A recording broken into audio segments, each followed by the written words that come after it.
Fala, jovens! Mais um episódio aqui do Pipoca Plus. Eu sou o Vitor e comigo, como sempre, aí o Fábio. Beleza? E voltamos com a Tiff, né? Porque no último episódio a gente falou um pouquinho de Viúva Negra, né? E voltamos com a Tiff. Falou A de um gente jeito acabou... que parecia que você falou, voltamos com o Patife. É ruim assim? Calma. Depende do episódio. Então, né? A gente acabou deixando acumular 3 episódios aí, né? Mas vamos falar um pouquinho deles, que é o 6, o 7 e o 8, que na minha opinião é o melhor até agora, né? Mas vamos com calma. Vamos começar falando um pouquinho do 6, né? Que é o do Killmonger. Naquele vídeo 5, né? Você achou que o episódio 6 podia ser o do Thor, não foi o do Thor, né? Não foi, foi o seguinte. Não foi. Então, né? Então o episódio 6 foi o que o Killmonger lá salva o Tony Stark, né? Em que ele nunca se tornou, né, o Homem de Ferro por causa disso. Tudo acontece ali como no Homem de Ferro 1, mas o Tony Stark ele não tem aquela situação toda que ele tem que desenvolver o reator Arc e tal, justamente porque o Killmonger se infiltrou ali nos terroristas e salvou ele, né? Tava tudo indo igual até esse momento. E com isso ele vira o braço direito, né? Do Tony. Sim. Eu achei só estranho a idade do Killmonger, né? Porque os eventos de Pantera Negra são tipo 8 anos depois dos eventos de Homem de Ferro 1, né? E aí dá a impressão que ele tá com a mesma idade e tal, né? Não tá parecendo uma pessoa mais jovem, ou assim, digamos assim, do tempo, né? Tá tão maduro quanto a versão de 8 anos depois. Mas isso aí é só encrenca minha mesmo. Não só ele, né? Mas o T'Challa também. Sim. A Shuri aparece criancinha, né? É a única que aparece, assim, digamos assim, que respeitou ali o cronograma, né? Tá com uma idade menor. De resto, todo mundo parece estar com a mesma idade da época dos outros filmes, né? Isso faz a gente pensar ali que eles já devem ter os seus mais de 30 ou 40, por aí, né? Ficou esquisito isso. Apesar do ator mesmo, né, o falecido Chadwick Boseman, ele já tinha lá seus 40 anos, né, quando estava fazendo o Pantera Negra pela última vez, o Michael B. Jordan é bem mais jovem. Michael B. Jordan é dos anos 80 já, então, sei lá, ali na ideia ali do personagem, né, dentro do Homem de Ferro 1, ele provavelmente estaria muito mais jovem do que na aparência ali, mas isso é só encrenca minha, né? Vão ter mais encrencas nos episódios seguintes. Então, né? Então, assim, com o Tony, ele fica muito ligado, né, ao Killmonger, justamente por ele ter salvo a vida dele e faz dele o braço direito, né? Ele dá o emprego do Obadiah pra ele, né? Coisa que a Pepper não aprova. Ela sempre olhou ele com desconfiança, né? Agora, eles desenvolvem aquele drone, né? Referência, inclusive, a Homem de Ferro 2. Sim. Inclusive o reator Arc é mencionado, mas o Tony Stark ele fala, não, isso é uma ideia idiota, né? Então tem eles desenvolvem aquele drone sem piloto lá, né? Ideia do próprio Killmonger, né? E eles precisam de uma fonte de energia, o que não tem. Aí ele dá a ideia do Vibranium, né? E aí nessa ideia toda do Vibranium reaparece o personagem do Ulysses Klaue, né? Que é novamente interpretado pelo Andy Serkis, que atualmente é diretor do Venom 2, né? O Andy Serkis ele é muito fã da Marvel mesmo, que ele participa de tudo, né? Fez o personagem no filme do Pantera Negra, que tinha feito em Era de Ultron, agora voltou para fazer a voz no desenho, né? E também foi o diretor, né? Dirigiu o Venom 2, que não sei quando que o vídeo vai sair, mas vai estar no cinema aí na próxima semana. Ah, sim. Inclusive, uma das cenas mais impactantes do episódio é a morte do Rhodes, né? Sim.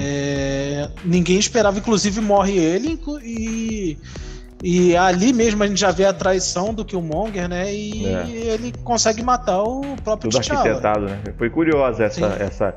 Porque, assim, eu, no meu pensamento, imaginava que nessa realidade o Killmonger não faria tudo aquilo, seria um outro personagem, não, né? Eles construíram todo aquele núcleo mesmo de Pantera Negra para chegar até Wakanda, só que de uma maneira bem diferente, muito mais, digamos assim, no mundo real, difícil, né, de acontecer, né? Só para deixar claro, eu tô falando do mundo real, o universo cinematográfico da Marvel corrente, né? Só para o pessoal não achar esquisito. Não, sim. E nisso o Tony descobre a verdade. Ele tenta se vingar ali, né, do como é que é? Nossa, me fugiu o nome dele. Do Killmonger. E mais uma vez Tony Stark morre em What If, né?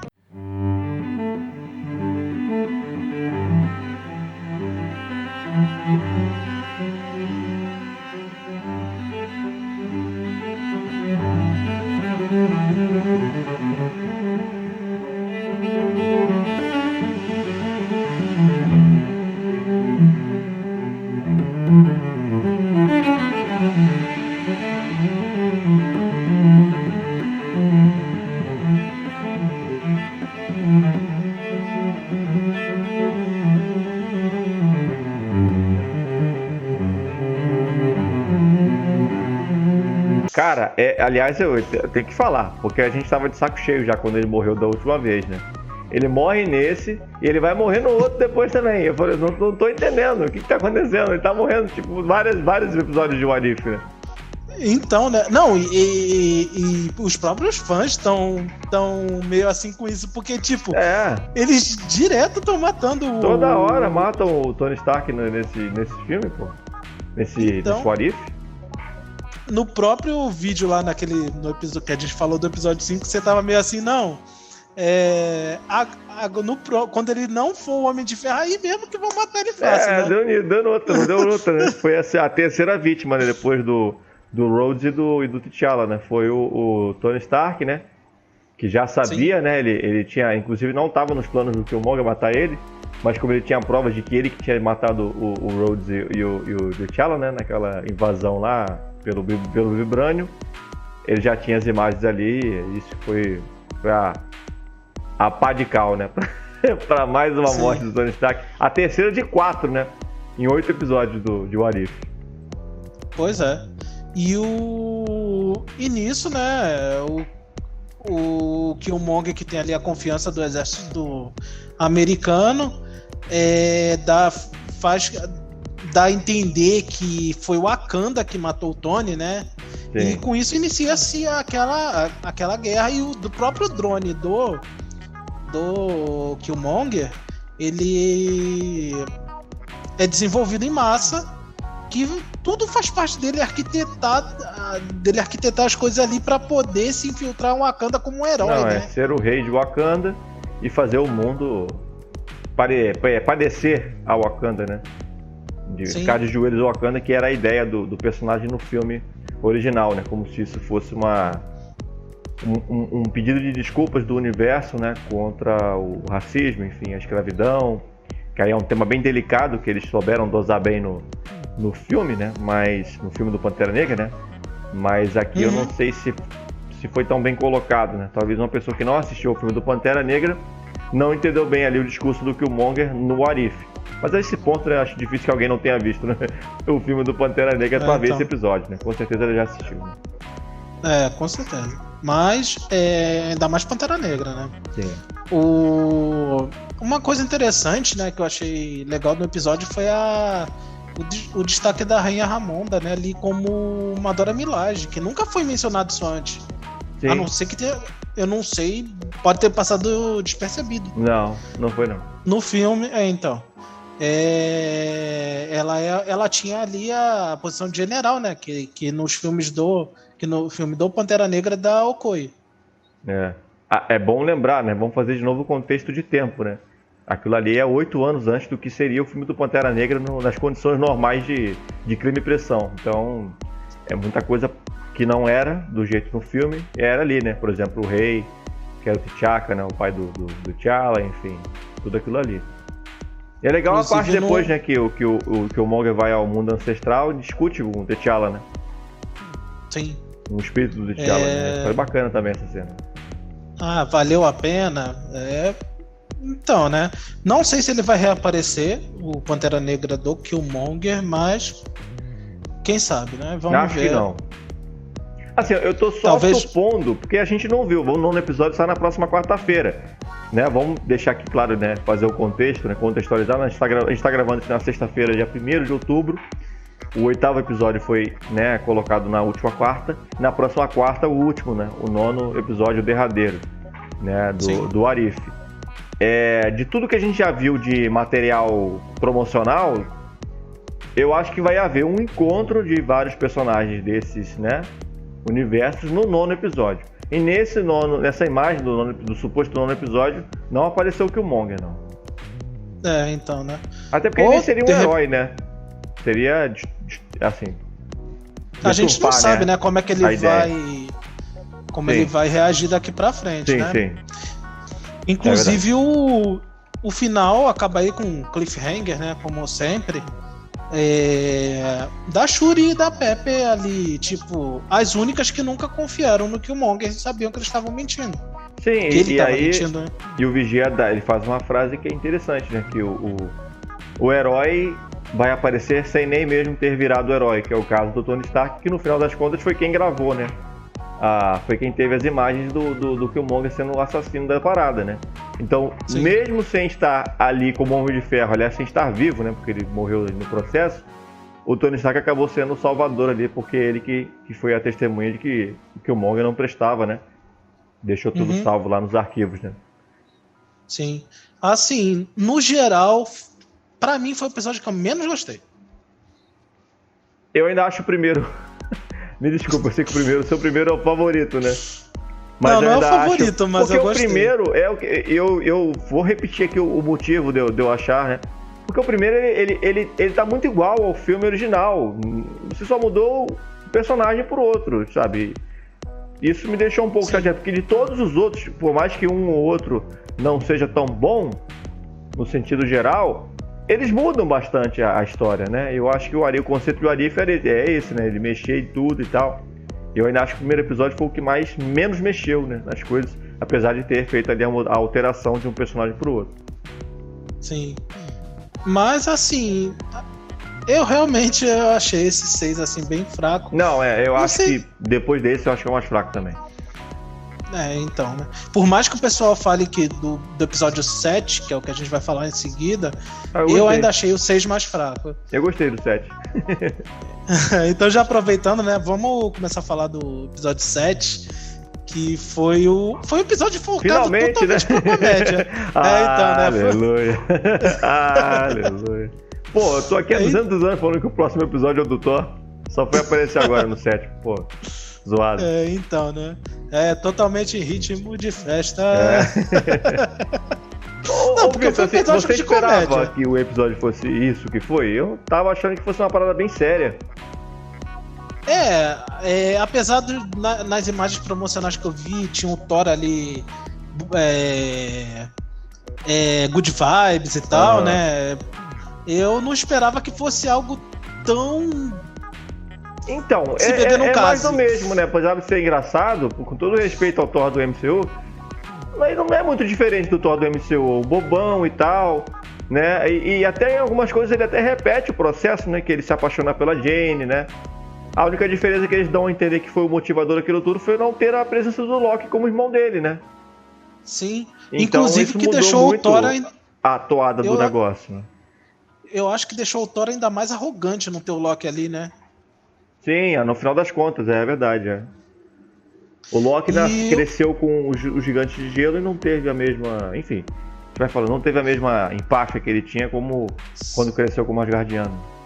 Sim, inclusive uma das coisas que eu achei bem legal nos episódios foi tentar ver cada convidado da festa de diferentes épocas do MCU, né? Da parte galáctica, né? Espacial, cósmica, né?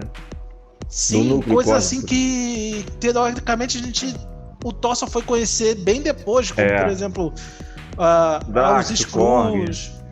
Sim, o Howard Pato tá em tudo no Atif, né? Tá em tudo. É ele e o Wong. Outra coisa, o Grão-Mestre. Sim. Inclusive aquela cena lá, né, que ele como DJ, que foi, acho que foi a cena mais engraçada pra mim. Ele como DJ, ele solta a espuma. Só faltou, sei lá, umba. Aí inclusive o Korg ali, né, ele foi o responsável por nocautear o Nick Fury, né? Sim. A cena mais aleatória possível, né? Então, né? Samuel Jackson teve 2 frases nesse episódio. Mas isso fez uma coisa bem referência aos quadrinhos, que foi a Maria Hill, né? Como a diretora da SHIELD. Isso, inclusive o porta-aviões, né? De Vingadores, né? Sim, ali. Verdade. Inclusive, assim, porque pra quem não leu, não sabe nada dos quadrinhos, a Maria Hill, ela foi a diretora da SHIELD, inclusive na época de Guerra Civil, e ela foi meio que uma ditadora ali, né? Diferente do Nick Fury, que era mais de boinha com as coisas. Ela foi muito...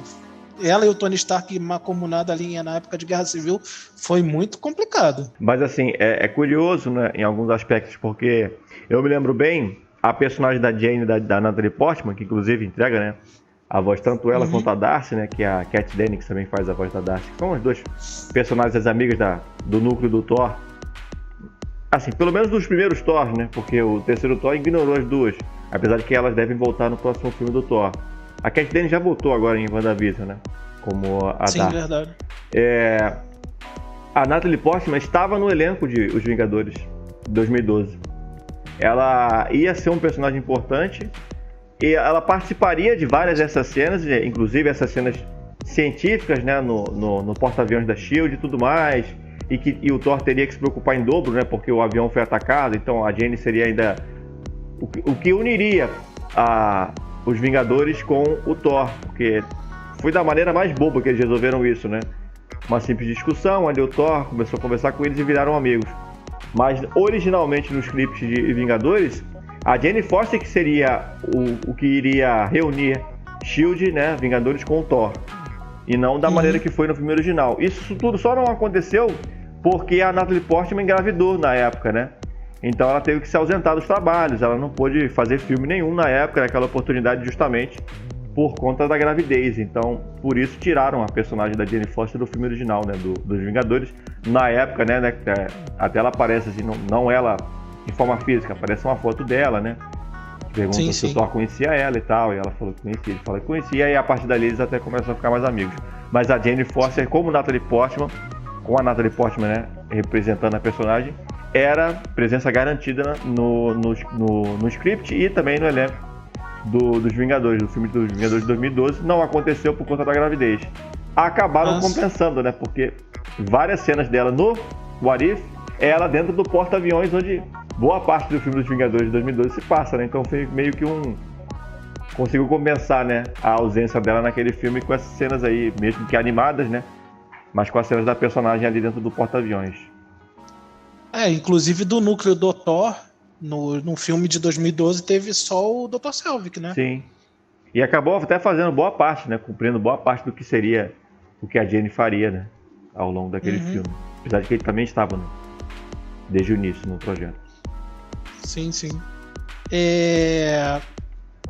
Agora, outra coisa do episódio interessante foi a relação como você falou, do Thor com o Loki, mas do Loki gigante de gelo, né? Príncipe ali dos gigantes de gelo. Que e é o uma Loki, das variantes, né, Vitor? Se você for lembrar lá de Loki, uma das variantes dele era essa versão. Sim.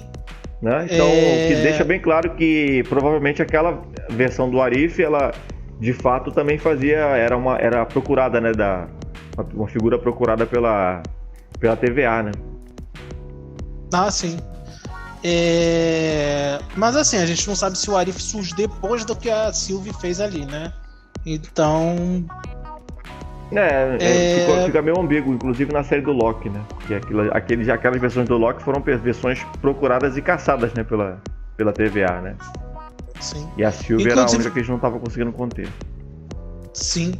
Inclusive a gente dá pra gente entender que se Odin tivesse devolvido o Loki, ele seria uma pessoa muito mais... ele seria muito melhor, né? Muito mais de boinha, muito mais... O que deixa claro que, assim, pelo menos nos aspectos que a série quer deixar entender, né? Que o povo de Asgard é muito arrogante, né? Tratam os terráqueos, ou o povo de Midgard, né? Como pequenos e tal. O Thor, no primeiro filme do Thor, e ainda em alguns aspectos do primeiro Vingadores, ele é um pouco arrogante, né? Ele é um pouco ainda, né, insensível e tal. Isso foi mudando ao longo dos filmes, a amizade, né, com os Vingadores e tal, fez ele mudar, e o Loki não, né? O Loki continua ainda ali fazendo as peripécias dele, apesar de ser aquele típico anti-herói, né? O Loki, ele é um anti-herói. Ele sempre foi um anti-herói, ele nunca conseguiu ser um vilão de fato, né? E acho que essa personalidade do Thor, ela existiu no MCU, só não foi tão explorada pelo simples fato de que essa versão festeira ainda tá com o martelo na mão, né? Não perdeu os poderes do trovão ali, não teve a punição, né? É que é aquilo, o Thor precisou do Loki para ser uma pessoa melhor. O Loki não precisaria do Thor para ser uma pessoa melhor. Com o Thor ele se tornou uma pessoa pior, né? Exatamente. Invejosa e tal. Mas outra coisa interessante do episódio é aquilo que as pessoas teorizavam desde Vingadores Ultimato, né? Quem venceria se o Thor brigasse com a Capitã Marvel? Fanservice. Né? Eles colocaram a Capitã Marvel ali só por esse motivo. Que é a Brie Larson, né? Bom lembrar, a Brie Larson de novo fazendo a voz da personagem. Sim. Ela, inclusive... Assim como o Thor, né? Só pra deixar claro que é o Chris Hemsworth também. Sim. Inclusive ela pareceu mais good vibes nesse universo. Todo mundo parecia mais good vibes nesse universo, né? Todo mundo de boinha, todo mundo... Mas na Batalha dos Dois dá a entender que o Thor sai vencedor, né? Mas é porque ela também, depois ela fala que ela se segurou. Mas, que a Rio até fala, mas o Fury dizia que cada soco seu era como se fosse 10 bombas atômicas, mas ela não queria abrir um buraco no planeta, né? Então, ela se segurou ali contra o Thor, né? E acontece que no final, quem resolve tudo mesmo é a Frigga, né? A mãe do Thor. Dá uma lição nele, o que torna o episódio assim o mais bobo, né? Possível, né? O cara tomou jeito por causa da mãe. É engraçado, mas eu esperava um episódio muito mais temeroso. Apesar dos pesares, eu gostei bastante porque dei altas risadas, assim. Eu não esperava dar risada com o Arif e dei bastante risada. Foi bem divertido. No sentido de diversão, foi mais diversão do que qualquer um outro pra mim. Sim, é como eu falei, foi um episódio muito, sei lá, se não case. Apesar do final ali ter sido um cliffhanger, né, do episódio seguinte. Que foi o Ultron aparecendo ali e, tipo, a gente não sabe o que aconteceu com aquele universo. Então, partindo agora pro episódio 8, né, que é talvez o mais que eu fiquei assim, caraca, se isso tivesse no filme isso seria ótimo, cara. O que muita gente queria que fosse o Era de Ultron, né, e não Semana de Ultron. Mas que é o Ultron demonstrando um perigo ali enorme, né? Coisa que não teve no Vingadores 2, né? Sim. O episódio já começa com o Ultron se apossando do corpo que mais tarde seria o Visão, né? Que ele construiu aquele corpo pra ele. Sim. Mas os Vingadores roubaram ali o caixão, né? E colocaram o Jarvis dentro dele. E nesse universo, berço, o Ultron, né? ele... Não, um caixão, berço. O berço, sei lá, essa Ultron vampiro ali.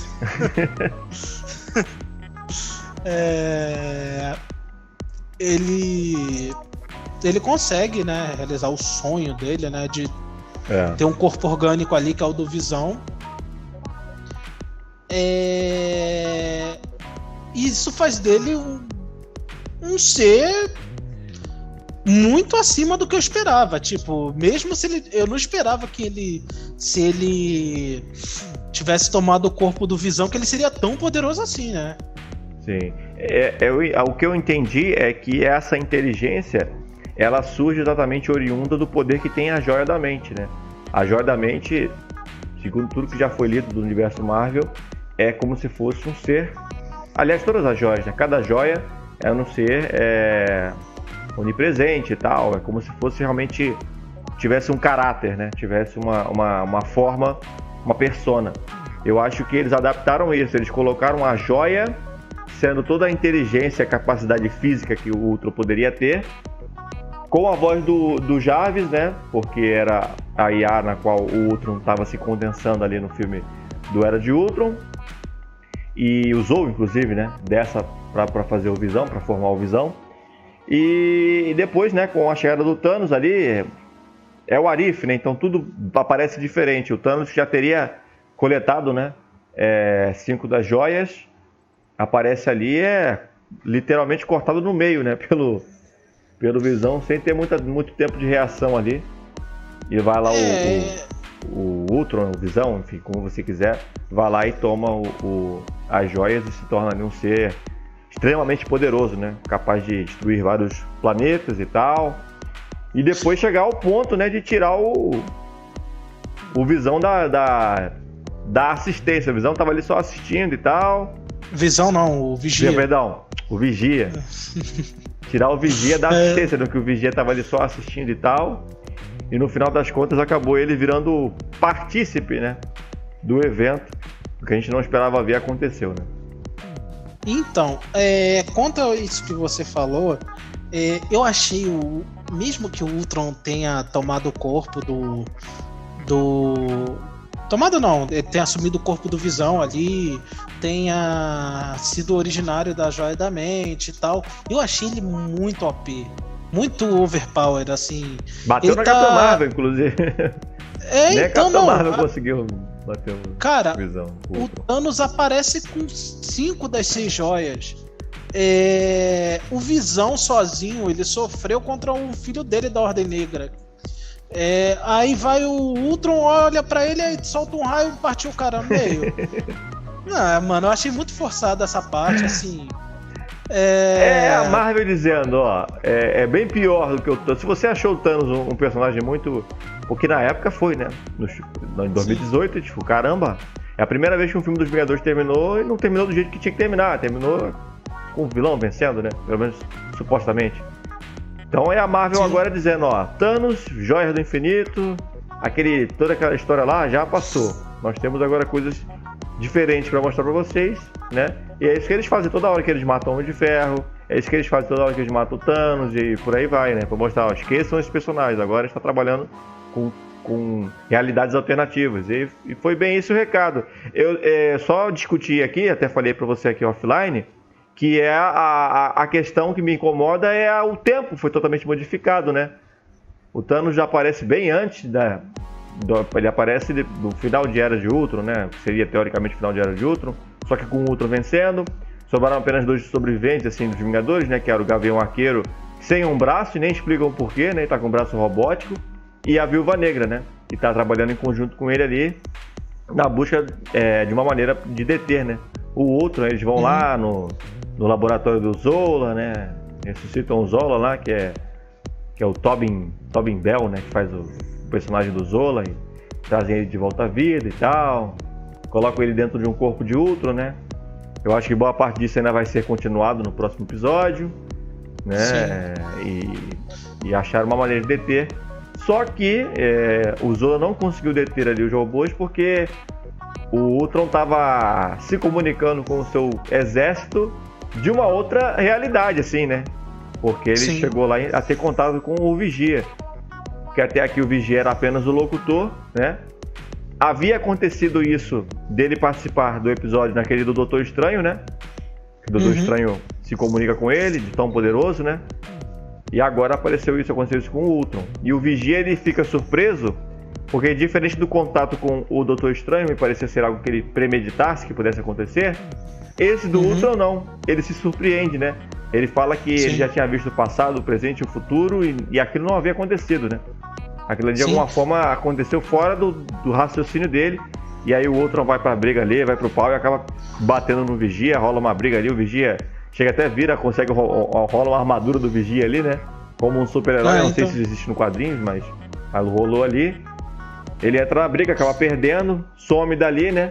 E vai buscar ajuda. Inclusive, outra parte assim que eu também fiquei meio assim, a do mano a mano, o Vigia ali no mano a mano com o Ultron ali, o Ultron super poderoso, assim, de início eles ficaram ali mano a mano, inclusive o Vigia com medo do Ultron, né? Porque justamente quando você falou isso nunca aconteceu. Não, acho que ele não era com medo, não. Acho que ele estava assustado porque aquilo estava fora de tudo, né? Porque ele, nesse tempo todo dele, todos esses anos de indústria vital, né?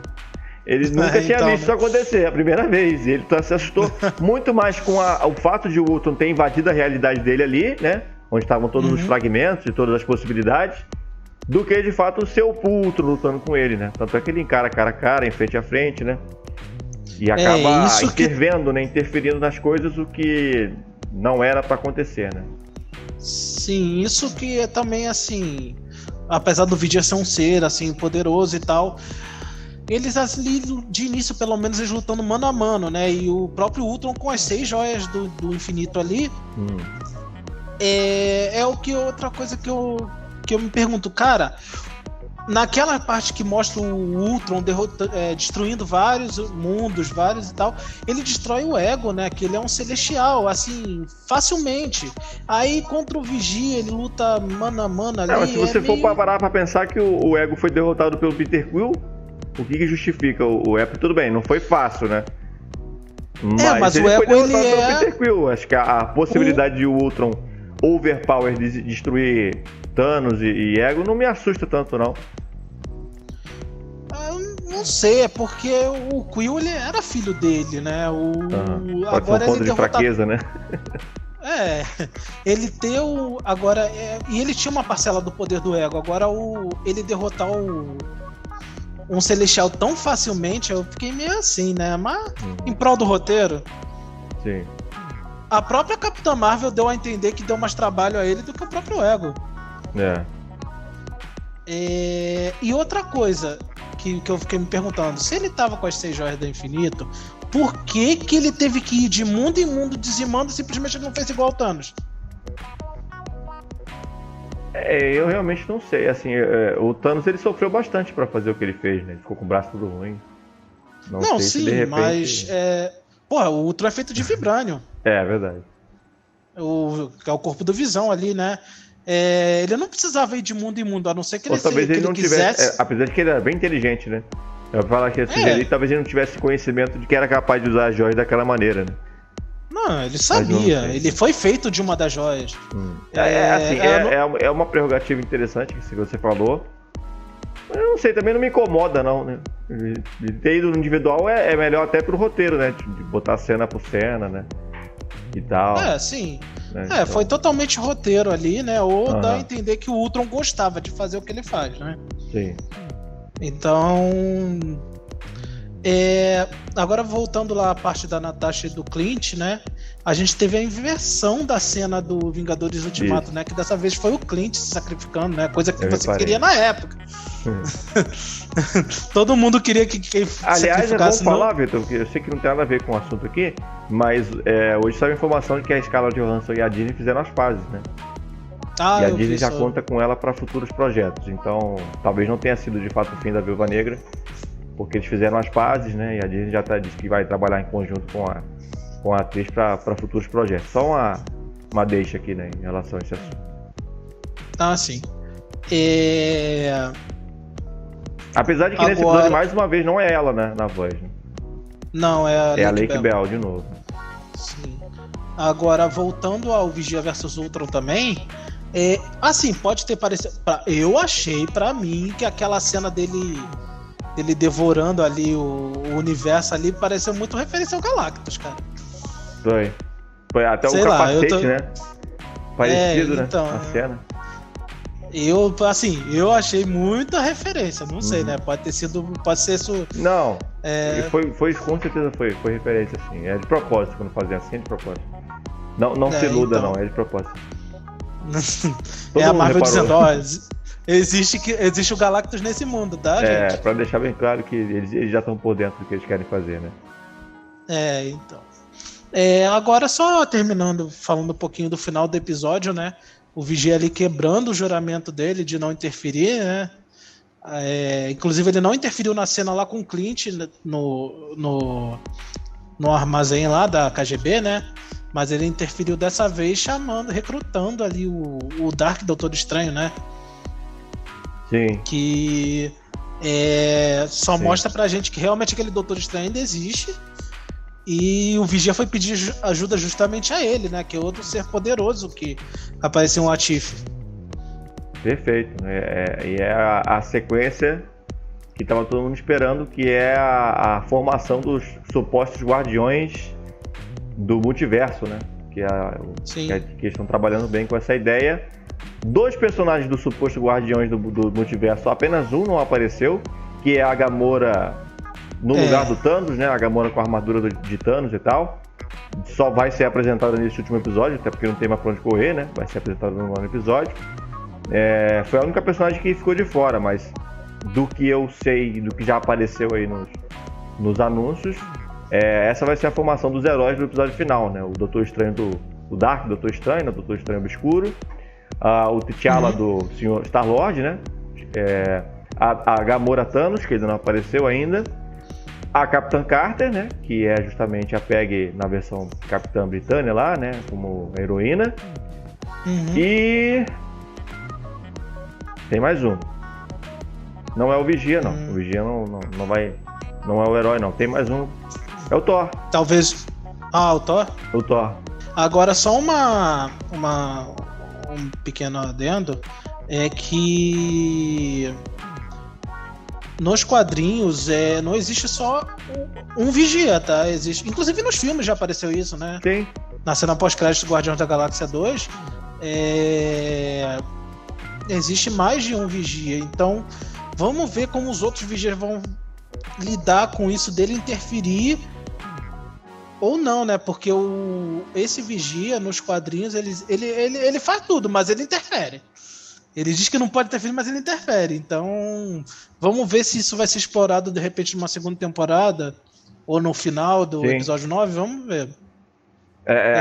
Será legal, né? Se rolar ali um julgamento e tal.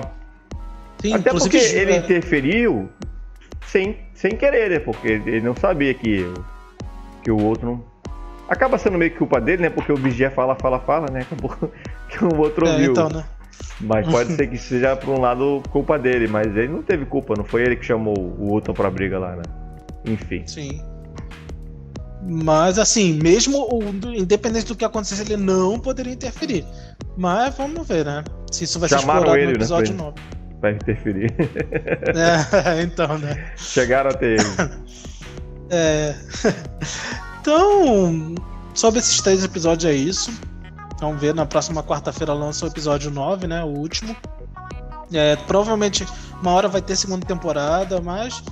Vai ter sim. Tanto esse quanto o Loki vão ter segunda temporada. E talvez seja até no próximo ano, inclusive.